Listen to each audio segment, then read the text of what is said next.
This is our Under Armour case study. Starting off with their current performance, Under Armour's stock currently trades at $4.59, up about 2.6%, with a yearly range between $4.35 and $11.08.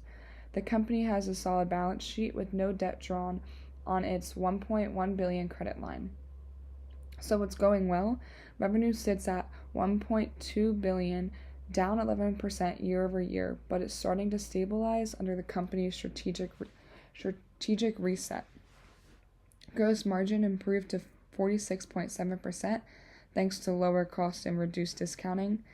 Inventory is between control, down slightly to $946 million, and the company remains debt-free. Under Armour is also working to reposition its brand, focusing on premium products and less discounting. Yes, revenue is still declining, down 11% overall, with North America and international sales both slipping double digits.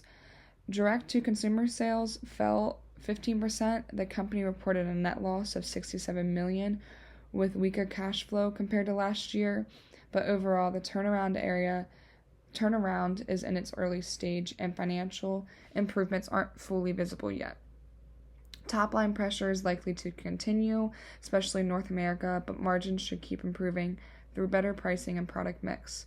They expect restructuring charges of $140 to $160 million over the 2025-2026. Overall, Under Armour is clearly in turnaround mode, making progress on margins in the balance sheet, but still struggling with growth. Success will depend on how well it executes its next strategy.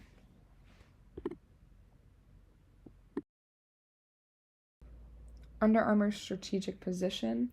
Under Armour's vision is to be the athletic brand of this generation and the next. The brand identity is performance-driven, with a focus on real athletes rather than lifestyle appeal. Their target market is their core audience is a male athlete aged 15 to 25, but they are expanding into women's, youth, and lifestyle segments. They continue to position themselves as performer first, and they're the underdog challenger to Nike. Marketing. Under Armour is known for their athlete-driven campaigns like Protect This House and I Will, quoted. It spends about 12 to 13% of revenue on marketing to build that authentic athlete connection. Their product and pricing. The company's roots are in performance apparel, especially moisture wicking and compression gear. It's expanding into footwear and accessories, maintaining premium pricing and focus on innovation over fashion. Most sales still come through the wholesale partners through its investing more in direct-to-consumer and online channels. Currently, Under Armour remains fast, aggressive, and team-oriented, reflecting their founder Kevin Plank's locker room quoted mentality. To go along with the last slide, more on their strategic position. Their mission to make all athletes better through passion, science, and the relentless pursuit of innovation. Their strategy overview, with brand, premium, authentic, athlete-focused. Product, lead in performance apparel expanded into footwear and accessories. Their marketing, athlete influencers and motivational storytelling, especially in their ads.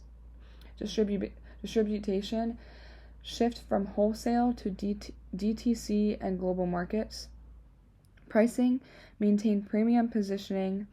Culture, competitive, disciplined, team-oriented. More on their objectives. The brand growth,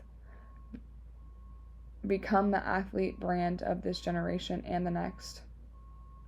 Market expansion, grow internationally, especially in Europe and Asia, and target women's and lifestyle segments. Their product diversification, build credibility in footwear, aiming for 3% global share. Financially, drive profitability growth and reduce reliance on retail partners. Culture, keep the underdog spirit while scaling globally. They are the underdog due to Nike. The board of directors. There's 8 members of the board of directors. All have collective contribution of vision, culture, and operational excellence.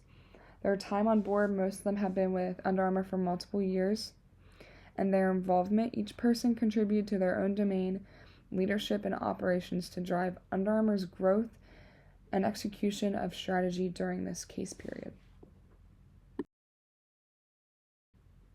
Their leadership and top management. Kevin Plank, founder and CEO. He is the visionary leader, brand builder, and cultural driver.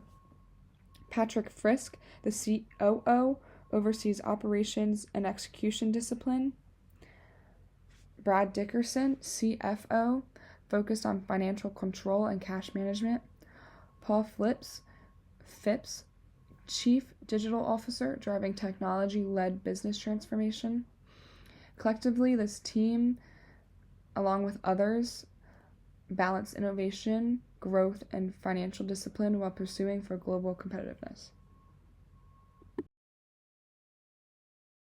Competitive advantage.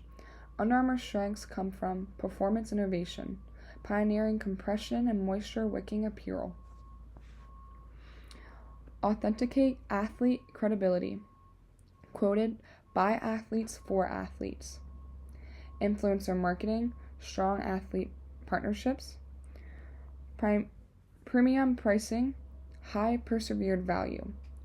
Focused targeting, loyalty among serious athletes, and distinct culture, fast-paced, driven with that quoted locker room mentality. And last, retail strength, through strategic partnerships and DTC growth.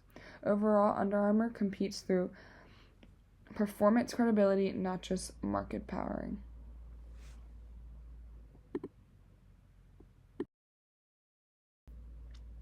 Under Armour's SWOT analysis. The strengths: innovative, performance-driven brand, strong athlete loyalty, premium pricing supports brand equity, deep culture of competitiveness. Weaknesses: heavy U.S. dependency, limited footwear credibility, reliance on few major retailers, seasonal and supply chain challenges. Their opportunities: global market growth, women's and lifestyle expansion, strong DTC, innovation in materials and technology. Their threats: intense competition from Nike, Adidas, Lululemon, Puma, and more. Retail dependency on counterfeiting risk, and economic uncertainty. Overall, the SWOT analysis shows Under Armour's innovation remains its core strengths, but long-term growth depends on diversification, global expansion, and consistent execution. Handling future challenges. So looking ahead, Under Armour's focus will be on global expansion, building its presence in Europe and Asia, product diversification, growing footwear and accessories, supply chain efficiency, improving forecasting and reducing markdowns, brand strength, staying true to its athlete-driven premium identity, digital growth, investing in UnderArmour.com and brand stores for better consumer connection, and culture and leadership, persevering its entrepreneurial locker room mentality. Overall, Under Armour aims to globalize, diversify, and modernize while staying true to its performance-driven DNA. Now let's learn some more about Under Armour's case in the next slide.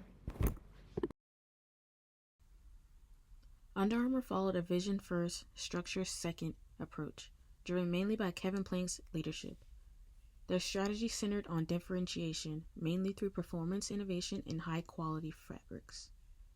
They used athlete-driven marketing to stay authentic and focus on their core strengths, performance gear, and sports-first branding.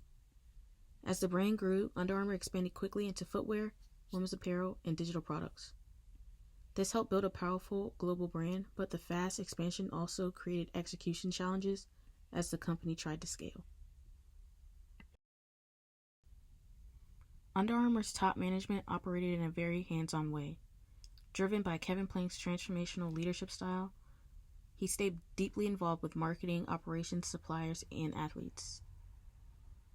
Plank, Frisk, and Phipps met frequently and communicated directly, focusing more on passion and relationships than on formal processes. Much of their communication flowed through athletes, influencers, and personal partnerships with retailers. The internal culture mirrored a football locker room. Under Armour's political environment is shaped largely by its global supply chain. Because most of their products are manufactured overseas in countries like China, Vietnam, and Indonesia, Under Armour is sensitive to trade policies, tariffs, and international political tensions. Any change in U.S. import rules or foreign labor regulations can directly affect their costs and timelines. They also navigate political factors related to sports sponsorships and university partnerships, which are influenced by NCAA policies and government oversight. Overall, political stability and trade relations play a major role in how efficiently Under Armour can operate. Economically, Under Armour is heavily influenced by the overall health of the global economy, which means when the economy is down, customers buy fewer premium athletic items. Because they outsource manufacturing internationally, exchange rate fluctuations and rising material costs also affect their margins. Another key factor is their dependence on major retailers like Dick's Sporting Goods. If a major retail partner struggles, Under Armour feels that impact immediately. At the same time, growth in the global sportswear market, especially in women's apparel, creates a strong upside opportunity. Sociocultural trends have been one of the biggest drivers of Under Armour's success. The rise in health, fitness, and active lifestyles created strong demand for performance apparel. Under Armour positioned itself as the brand for serious athletes, which aligned perfectly with these trends. The shift toward athleisure and everyday activewear also opens up a larger market beyond sports. Another important factor is the rapid growth of the women's athletic segment, which is expanding faster than men's. Culturally, Under Armour relies heavily on athlete authenticity and influencer marketing, making brand image and social perception extremely important. Technology is central to Under Armour's competitive advantage. Their entire brand was built on fabric innovation, moisture-wicking, temperature-regulating gear that delivered better athletic performance. Staying ahead in research and development is critical to keeping that edge. Technological change in retail is also important.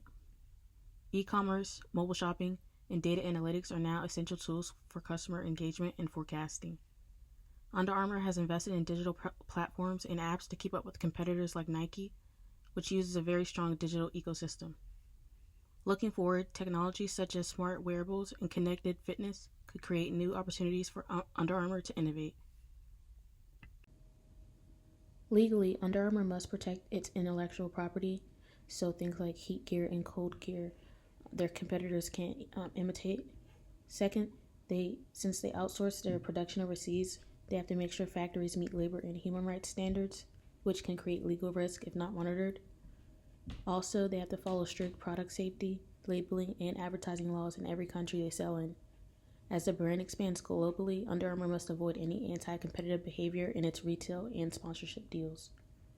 And finally, because the company uses e-commerce and fitness apps, it must comply with major data privacy laws to protect customer information. Ecological factors are becoming increasingly important for Under Armour. Many of their products rely on synthetic petroleum-based fabrics, which face criticism for environmental impact. Consumers expect sustainability, recycled materials, and transparency in how products are made. Since most of their production is overseas, transportation and supply chain emissions are also under scrutiny. Extreme weather and climate disruptions can affect shipping schedules and production capacity. If Under Armour wants to remain competitive with brands like Nike and Adidas, expanding sustainable materials and greener supply chain practices is going to be essential.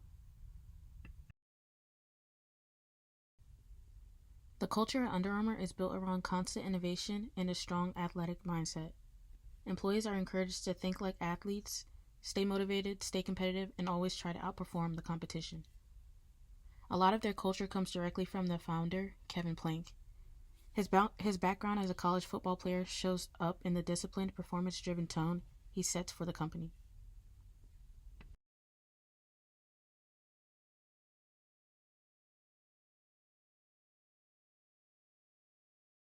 Under Armour's marketing is tightly aligned with its mission, which is to make athletes better through passion, science, and innovation. They rely heavily on athlete influencers, including NFL, NBA, Olympic, and college athletes, to enhance credibility and connect emotionally with consumers. Their major campaigns, like Protect This House, build a strong motivational identity around toughness and performance. They invest about 12 to 13% of their revenue into marketing, showing how important brand building is to their strategy. Their pricing also aligns closely with premium competitors like Nike and Adidas, reinforcing their high performance brand positioning.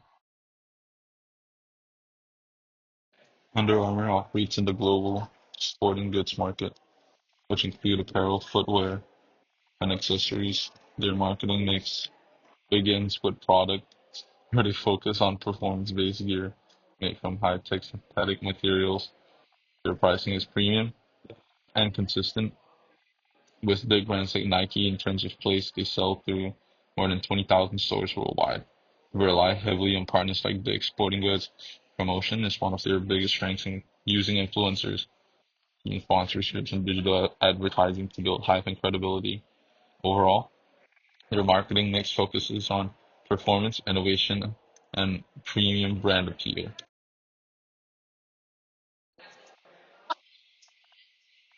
When we look at Under Armour's product life cycle, their apparel line is clearly in the mature and growth stage. It's their strongest category and dominates the performance apparel market with a huge share.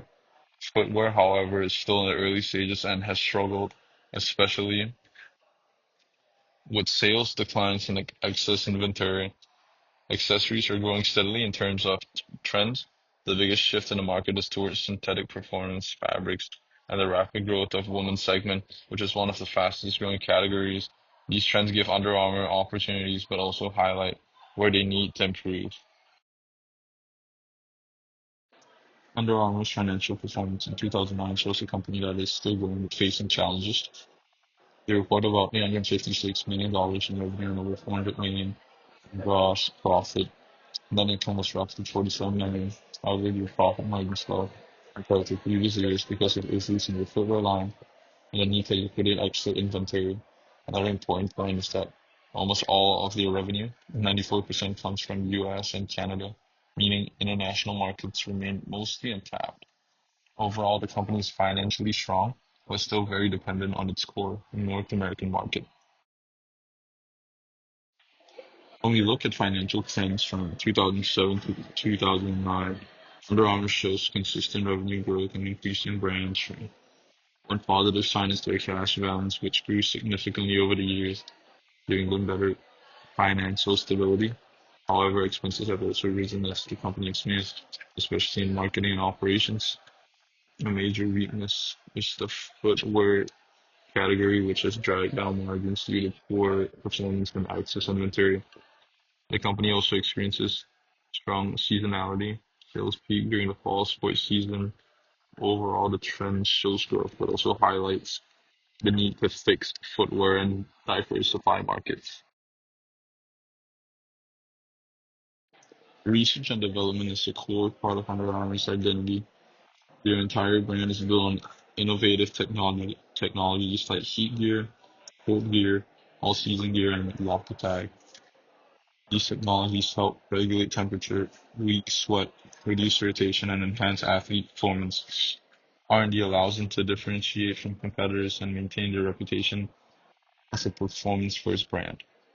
Although they don't publicly break out their R&D spending, it's clear that innovation drives their premium pricing and supports customer loyalty. In short, R&D is not just a department for Under Armour, it's the foundation of their competitive advantage. Under Armour's corporations rely heavily on outsourcing. Almost all of their manufacturing is done through contract factories in Asia and Latin America. To reduce risk, they use multiple manufacturers for the same product and evaluate each partner based on quality and reliability. Because their sourcing is overseas, they face long lead times, which makes inventory planning extremely important. Distribution is handled through two large facilities in Maryland, and they use third-party logistics partners in both the US and Europe. Overall, their operations are global, fast-moving, and focus on efficiency and quality control. Under Armour employs around 3,000 people, covering manufacturing, stores, distribution, and corporate roles. The company is non-unionized and receives a very high number of job applicants, over 26,000 in 1 year, with only a small percentage hired. Their culture emphasizes teamwork, athleticism, and competitiveness, which attracts employees who identify with sports and high performance. Leadership is also tightly aligned with a small executive team that works closely with Kevin Plank. Overall, HR at Under Armour focuses on hiring people who fit the fast-paced, aggressive, and innovation-driven culture. Information technology supports several key areas of Under Armour's business. Their e-commerce division plays an important role in sales and digital brand presence, helping them reach consumers beyond physical stores. IT also supports product innovation through testing, design, and material performance technologies. On the marketing side, digital campaigns, online ads, and athlete content rely heavily on strong technology integration. While UA is not a tech company, IT is essential in tying together its operations, marketing, and product development. These help the Thank brand you. stay Employer modern, Five efficient, and Forces. connected to the Threat consumer. of new entrants low due to high capital needs, strong brand loyalty, and established global distribution barriers. Moderate specialized performance materials raise dependency, but multiple global suppliers limit full control. Now, through the buying power, high consumers have many athletic brands to choose from, and switching costs are minimal. Now, even with threats of substitutes, moderate to high alternative athletic and casual wear options offer similar performance and style. Now, competitive rivalry, very high. Under Armour competes directly with Nike, Adidas, and even Puma in a saturated price sensitive market. Strategic considerations. Leadership in workforce strengthens Under Armour's leveraging and experienced leadership team and committed employees to improve alignment, efficiency, and strategic execution. Now, strategic prioritization. The company is focusing resources on high impact initiatives to optimize capacity, increase productivity, and reinforce brand strength. Now, Under Armour aims to deepen organizational accountability through strong leadership, communication, teamwork, collaboration, and passion. Now, brand and marketing position. The firm plans to launch an upgraded fall 2025 product lineup while sustaining its underdog identity and enhancing disciplined marketplace management for long term profitable growth. Recommended corporate strategies. Now, Under Armour focuses on empowering athletes through high quality, innovative performance apparel designed to enhance athletic ability. Now, origins and growth. Founded in 1996 with moisture wicking t shirts, the company actually expanded from a basement startup into a global sportswear brand headquartered in Baltimore. Now, product and market expansion. Under Armour now offers apparel, footwear, and accessories across many sports, distributing in 60 plus countries with over 7,000 employees and strong athlete endorsements. As the number two U.S. sportwear brand, UA faces intense competition, making innovation, performance, quality, and endorsements and customer retention essential for sustaining market share. Supporting functional strategies. UA builds talent through programs like Leadership Academy, Talent Accelerator, and Leading at Under Armour to strengthen leadership capacity at all levels, of course. Now, the HR pod model and centers of excellence enable HR partners to act as a data-driven strategic advisor, supporting both business and talent needs. Now, initiatives such as Armor Day, Lunch and Learns, and fitness class promote community growth and overall teammate well-being. Flexible policies like no Friday meetings after 2 p.m. Provide space for learning, development, and planning while reinforcing supportive, people focused culture. Under Armour strengthens brand equity through innovation, premium distribution, supply chain optimization, and elevated consumer experiences. Now, the company seeks greater balance, efficiency, and repeatability across functions to ensure sustainable long term growth. Now, data analytics and insights from its digital fitness community guide product relevance, engagement, and brand preference. Now, Under Armour invests heavily in the international markets, DTC channels, footwear, women's products, and digital retail excellence while targeting ambitious financial goals, including double digit revenue growth at 48% gross margin, strong EPS expansions, and improved cash flow and ROIC. Implementation timeline. Now, Under Armour focuses primarily on expanding men's apparel while continuing to develop footwear and women's performance products. Major improvements will materialize with the Fall Winter 2025 collection, driven by new leadership and extended development cycles. The company will cut SKUs by about 25%, reducing good items while expanding higher tier products to improve quantity and brand storytelling. Now, Under Armour is shifting from an 18-month cycle to a 6 and 12-month cycle, reinforcing its premiums, authentic, and innovative athletic performance positioning.